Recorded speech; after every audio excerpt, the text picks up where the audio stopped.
Ouagadougou s'est figé. Dans la moiteur étouffante de la nuit, le souffle de la capitale burkinabé semble suspendu. Un calme inquiétant s'est installé, comme si la ville entière attendait le signal d'un bouleversement inexorable. Les lampadaires projettent des halos vacillants sur les artères désertes, où seules quelques silhouettes furtives osent encore s'aventurer, pressées de regagner un abri. Au loin, le chant d'un coq s'élève, dérisoire défi à l'immobilisme ambiant, rappelant que la vie persiste, même sous la chape d'un silence imposé. Derrière les façades assombries, l'écho métallique des bottes militaires rappelle à chacun que le danger rôde. Les cris des enfants, les rires des commerçants, les moteurs vrombissants. Tout cela a disparu, écrasé sous la chape d'un couvre-feu impitoyable. L'atmosphère est lourde, saturée de rumeurs et d'espoirs étouffés. Les ondes radio, jadis animées de musique et de débats, ne diffusent plus que des communiqués laconiques, entrecoupés de silence. Les habitants, calfeutrés chez eux, guettent le moindre bruit, redoutant l'irruption soudaine de patrouilles ou la nouvelle d'un drame proche. Dans l'ombre de cette nuit d'incertitude, un homme concentre tous les regards, Ibrahim Traoré. À peine âgé de 35 ans, il porte le fardeau d'une nation blessée, avide de changement, mais menacée de l'intérieur comme de l'extérieur. Ce n'est plus une simple lutte de factions. C'est un affrontement frontal avec des puissances étrangères, déterminées à préserver leur emprise sur le destin africain.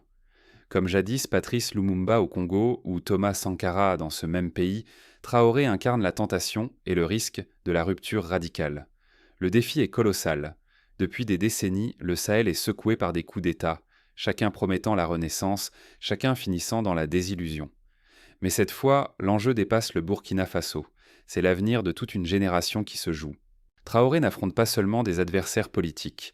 Il brave un système façonné par des intérêts extérieurs, prêt à tout pour étouffer toute velléité de souveraineté. On se souviendra que le Mali voisin est passé par les mêmes secousses il y a moins de 3 ans, avec son lot de sanctions, de menaces et de manipulations. La peur et l'espoir s'entremêlent. Si Traoré échoue, le pays risque de sombrer dans le chaos, la dépendance et la perte d'une dignité durement conquise. Mais s'il parvient à inverser la tendance, il pourrait ouvrir la voie à une Afrique affranchie, maîtresse de ses choix, fière de ses racines et de ses ambitions. Comme le montre l'exemple du Ghana, qui après son indépendance sous Kwame Nkrumah a tenté de bâtir une économie plus autonome. Le chemin est semé d'embûches, mais aussi de promesses inédites.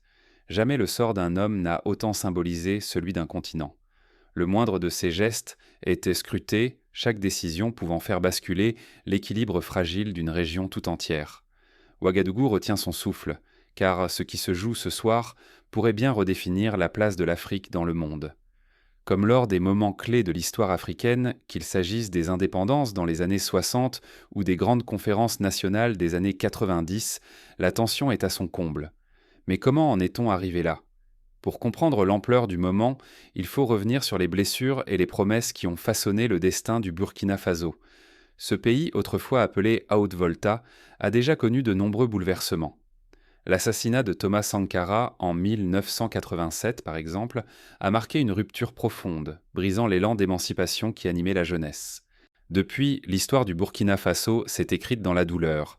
Alternance de régimes militaires, fragiles tentatives démocratiques, révoltes populaires comme celle de 2014 qui a fait chuter Blaise Compaoré au pouvoir depuis 27 ans. Pourquoi le Sahel est-il le théâtre d'une succession de coups d'État ? Et pourquoi celui du Burkina Faso suscite-t-il une telle fascination internationale ? Pour saisir l'ampleur de la crise, il faut remonter le fil d'une histoire secouée par les ingérences étrangères, les manipulations politiques et les interventions militaires, toutes dissimulées derrière le masque de la lutte antiterroriste ou du maintien de l'ordre. Ici, la frontière entre indépendance et dépendance a toujours été ténue.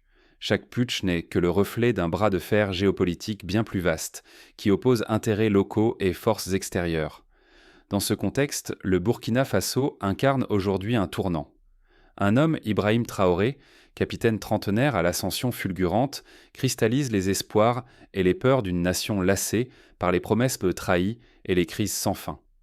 Il y a tout juste 12 mois, il était presque inconnu du grand public.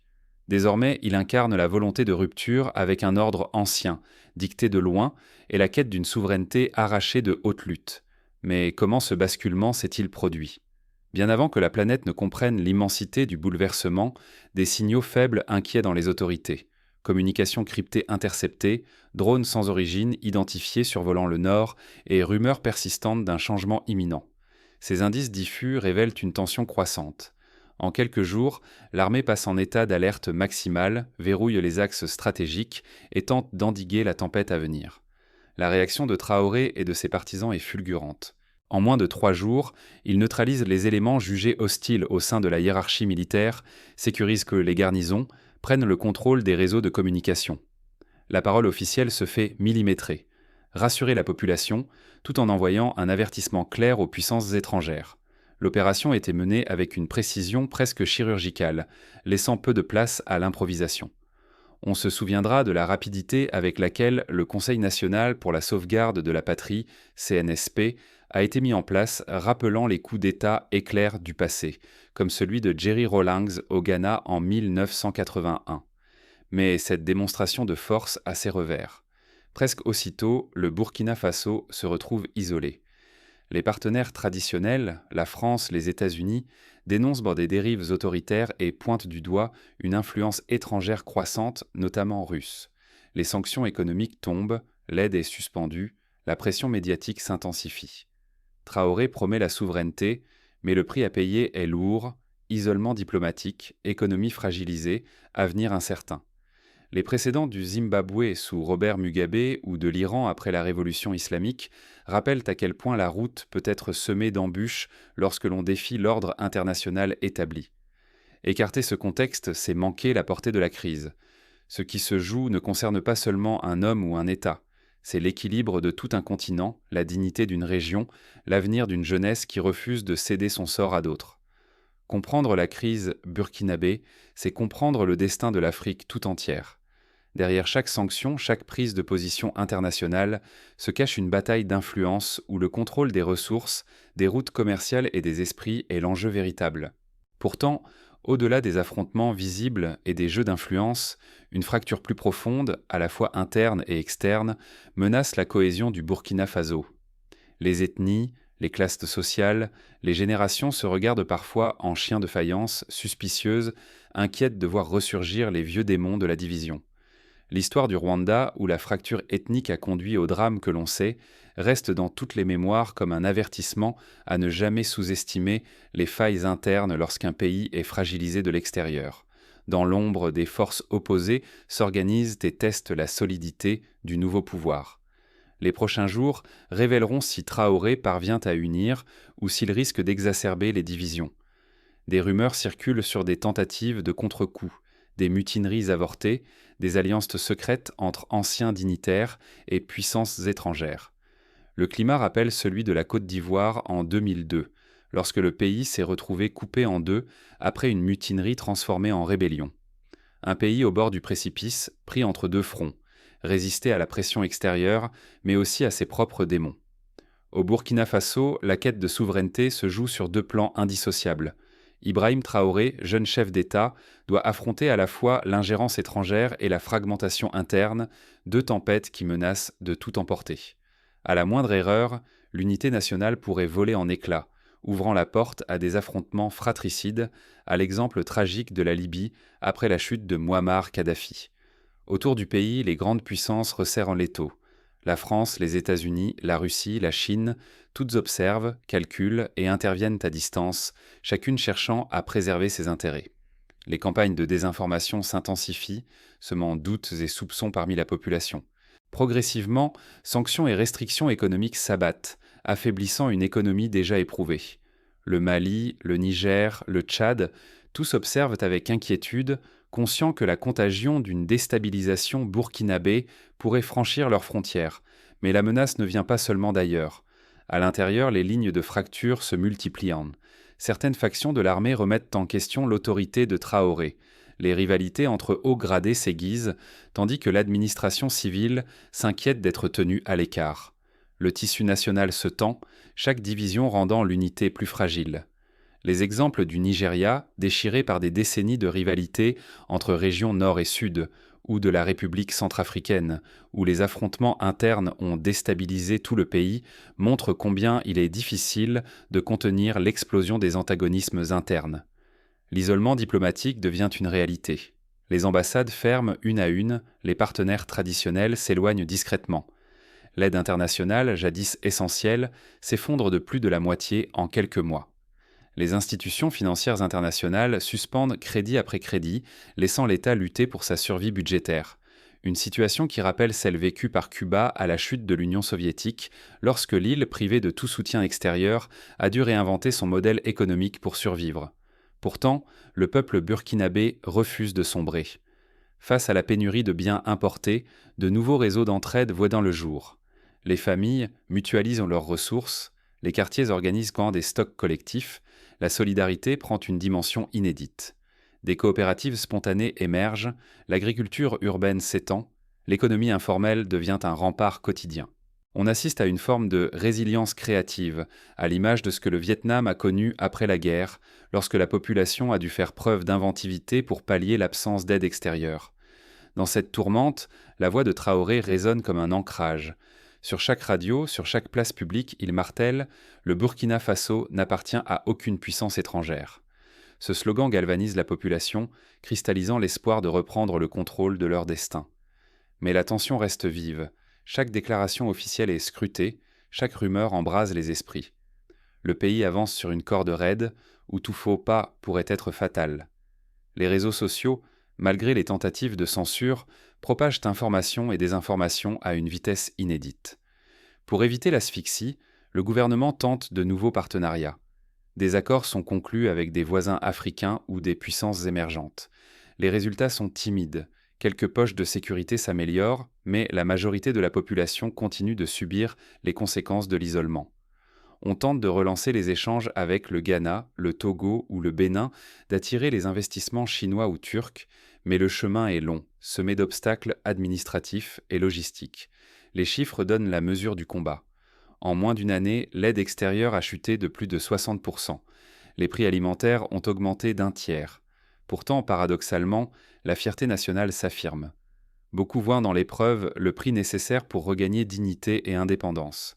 Les files devant les boulangeries, les marchés improvisés dans les quartiers, la multiplication des ateliers artisanaux témoignent de la vitalité d'un peuple qui refuse la résignation. Cependant, la pression ne faiblit pas. Traoré évolue sur une ligne de crête où chaque compromis menace soit l'unité nationale, soit la survie immédiate. La confiance de la population, si chèrement acquise, peut se dissoudre en un instant. L'avenir du Burkina Faso se joue sur ce fil tendu. Comme dans la Grèce antique, où le destin des cités dépendait de la cohésion du peuple face à l'adversité, ici aussi tout tient à un équilibre fragile entre courage, innovation et vigilance. La question fondamentale demeure: quels choix façonneront le visage du pays et peut-être celui de tout un continent? Faut-il privilégier la fermeture, la résistance à tout prix, ou bien ouvrir de nouvelles voies de coopération, quitte à composer avec des partenaires moins traditionnels? Au cœur de cette crise, chaque décision pèse lourd sur la trajectoire collective, mais l'histoire n'a pas encore rendu son verdict. Le pire comme le meilleur restent possibles. Le destin du Burkina Faso, à la croisée des chemins, rappelle que l'histoire n'est jamais écrite d'avance.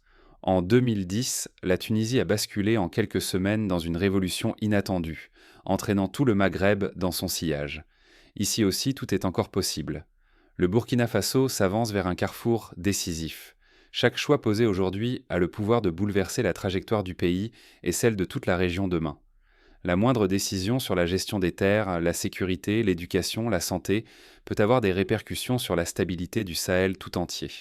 Les choix faits aujourd'hui seront jugés à l'aune de leur capacité à préserver la paix, à restaurer la confiance et à ouvrir des horizons nouveaux à la jeunesse. 3 chemins principaux se dessinent pour les mois à venir. Le premier, c'est celui d'une stabilité précaire. Le pouvoir se consolide mais sous tension, au prix d'un isolement croissant et de divisions internes. Le deuxième, c'est l'élan panafricain. L'unité du bloc Sahel, portée par le Burkina Faso, le Mali et le Niger, pourrait ouvrir la voie à une prospérité souverainiste et à une coopération régionale nouvelle. Enfin, le spectre de la fragmentation plane. Il signifierait l'effritement du tissu social, l'escalade de la violence et le risque d'un chaos durable. Ces scénarios rappellent ceux qu'ont connus d'autres régions du monde, comme les Balkans après la chute de la Yougoslavie, ou plus récemment la Syrie et le Yémen, où la fragmentation a engendré des tragédies humaines et l'effondrement des institutions. Tout dépendra de la capacité à saisir les leviers de réussite. diversifier l'économie pour ne plus être prisonnier d'un seul secteur, tisser des alliances solides avec les voisins du Sahel et surtout apaiser les fractures internes. Si ces défis sont relevés avec discernement, le Burkina Faso pourrait non seulement préserver sa cohésion, mais aussi déclencher une dynamique de transformation pour toute l'Afrique de l'Ouest. Le Rwanda, après le génocide, a réussi à se reconstruire grâce à une politique de réconciliation nationale et à une diversification économique audacieuse. Ce modèle, bien que spécifique, offre des pistes d'inspiration. Les conséquences d'un tel tournant dépassent largement les frontières. Une trajectoire stabilisée entraînerait un effet domino, forçant d'autres nations à revoir leurs alliances, leur souveraineté et leurs choix économiques. Mais un faux pas aujourd'hui pourrait effacer des années de lutte, plongeant le pays dans la pénurie, les conflits et une perte d'espoir qui contamineraient toute la région. L'histoire de la Sierra Leone ou du Libéria, où les guerres civiles ont mis des décennies à s'estomper, reste un avertissement sévère. Dans cette incertitude, le soutien populaire reste la clé de voûte. La confiance entre le peuple, les leaders et les institutions déterminera la résilience collective face à la tempête. Plus les liens de solidarité, locaux et régionaux seront forts, plus l'espoir d'un renouveau s'affirmera.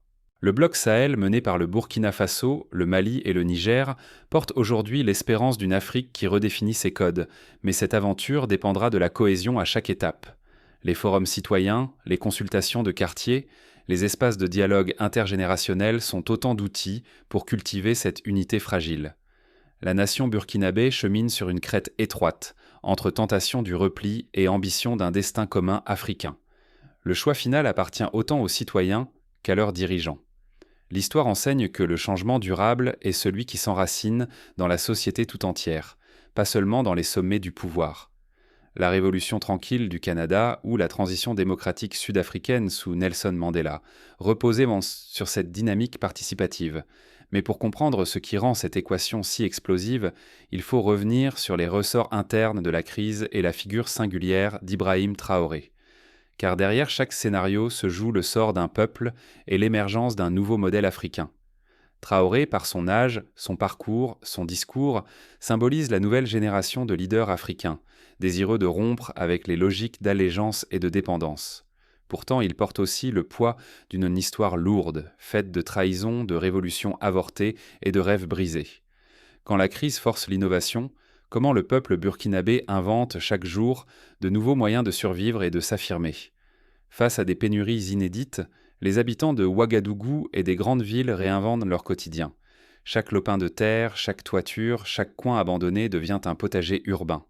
Tomates, oignons, salades, haricots poussent désormais dans les endroits les plus improbables. Cette agriculture de proximité nourrit les familles et tisse des liens d'entraide inédits. Dans les quartiers, des réseaux de stockage collectif voient le jour. Riz, mil, maïs, arachides. Chacun apporte selon ses moyens, chacun reçoit selon ses besoins. Cette solidarité protège les plus vulnérables des soubresauts du marché et confère une stabilité précieuse, même lorsque tout vacille. On se souvient que pendant la crise de 2008 au Zimbabwe, des réseaux informels similaires ont permis de survivre à l'hyperinflation et aux pénuries. La hausse vertigineuse du prix du carburant et les coupures d'électricité forcent l'ingéniosité.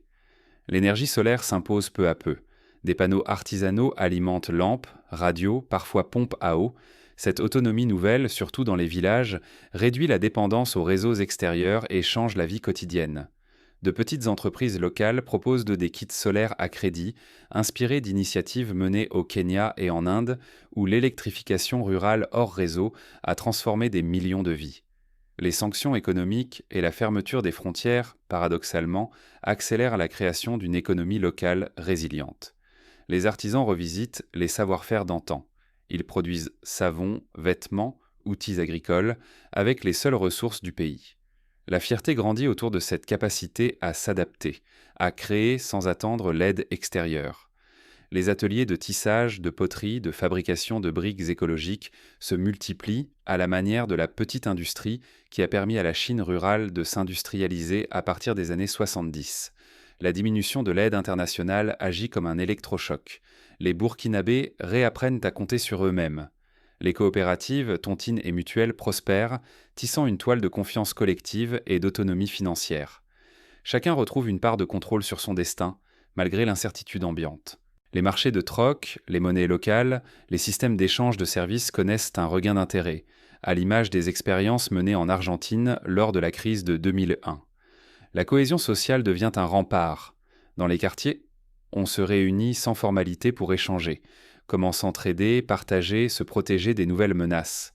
Les autorités locales, soutenues par une communication gouvernementale habile, cultivent l'unité et la vigilance. Le discours officiel célèbre le courage, rappelle les objectifs communs et désamorce les tensions internes. Des campagnes de sensibilisation contre la désinformation, des ateliers de médiation communautaire, des événements culturels renforcent le sentiment d'appartenance et de responsabilité collective. Mais cette souveraineté ne se gagne pas une fois pour toutes. Elle se façonne dans chaque geste, chaque décision du quotidien, souvent loin des regards.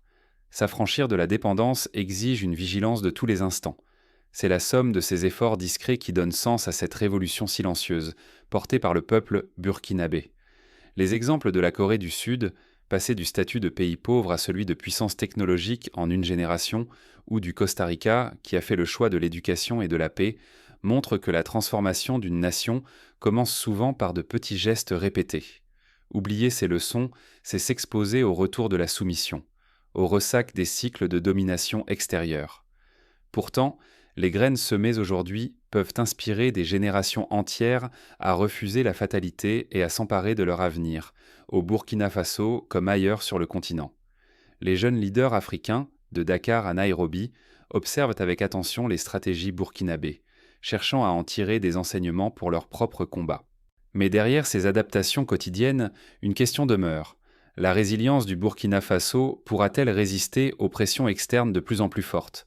L'avenir du pays, et peut-être du continent, se joue dans la capacité à tenir face aux menaces qui s'annoncent. Si le pays parvient à transformer l'épreuve en occasion, il deviendra un modèle pour d'autres, comme le Vietnam ou le Chili l'ont été après leur période de crise. Sinon, il risque de retomber dans l'oubli, victime de ces divisions et de la brutalité du monde. Et si le vrai pouvoir était déjà entre vos mains ? Bien au-delà des bruits de bottes et des discours officiels, une certitude s'impose. La souveraineté ne se décrète pas par un coup d'État, ni ne s'incarne dans une seule figure providentielle. Elle jaillit de la conscience partagée, d'une volonté silencieuse du peuple à refuser la soumission et à choisir son propre chemin. L'exemple de la Pologne, où la société civile a fait plier un régime autoritaire par des grèves et des mouvements sociaux, rappelle que le pouvoir du peuple peut s'exercer de 1000 manières inattendues. Ce que le Burkina Faso traverse aujourd'hui, ce n'est pas seulement un bras de fer avec des puissances étrangères ou une lutte contre ses propres démons. C'est la naissance d'une résistance nouvelle, portée par la société civile, les femmes, les jeunes, les commerçants, les enseignants, tous ceux qui refusent de voir leur avenir confisqué ou piétiné. Le rôle des femmes, notamment, est crucial. Dans les associations, les marchés, les écoles, elles sont souvent à l'origine des initiatives les plus innovantes et des réseaux de soutien les plus efficaces. Ici, la souveraineté se tisse dans l'ordinaire. Chaque acte de solidarité, chaque marché réorganisé, chaque décision de produire localement malgré la pénurie. Ces gestes, presque invisibles, forment le socle d'une nation debout. Les clubs de lecture, les ateliers de formation professionnelle, les groupes de soutien psychologique se multiplient, participant à la reconstruction patiente d'une société forte et résiliente. Mais le danger est là, immense. Ne pas tirer les leçons de cette crise, c'est courir le risque de voir l'histoire se répéter, ailleurs ou bien chez soi, car chaque fois que la vigilance s'endort, que l'on accepte l'ingérence comme une fatalité, la dignité collective s'étiole et l'indépendance recule. L'histoire de la domination coloniale, des dictatures, des interventions étrangères est là pour le rappeler. Rien n'est jamais acquis. Ce qui se joue aujourd'hui au Burkina Faso nous concerne tous. Comprendre ces dynamiques, c'est défendre son avenir, ses ressources, sa voie dans un monde où les équilibres vacillent. Détourner le regard face à une société qui se réveille, c'est s'exposer à revivre les mêmes déroutes. Les mouvements de solidarité, les pétitions internationales, les réseaux d'échange entre diasporas africaines contribuent à faire entendre la voix de ceux qui aspirent à la liberté et à la justice. Alors la question n'est plus de savoir si un homme seul peut changer le destin d'un pays, mais si une nation entière peut s'emparer de son histoire. Observer, questionner, soutenir, voilà le vrai pouvoir, celui qui appartient au peuple. S'inspirer des exemples passés, innover chaque jour, refuser l'indifférence, telles sont les clés d'une souveraineté vivante et partagée. Le Burkina Faso montre la voie d'une Afrique qui refuse le statu quo, qui invente de nouvelles formes de résistance et de solidarité. Mais ce n'est qu'un début, car l'histoire continue de s'écrire, chaque jour, dans les choix individuels et collectifs, dans les luttes silencieuses et les victoires invisibles. Que chacun à sa mesure prenne part à ce mouvement pour que demain, l'Afrique et le monde puissent regarder le Burkina Faso non plus comme une terre de crise, mais comme un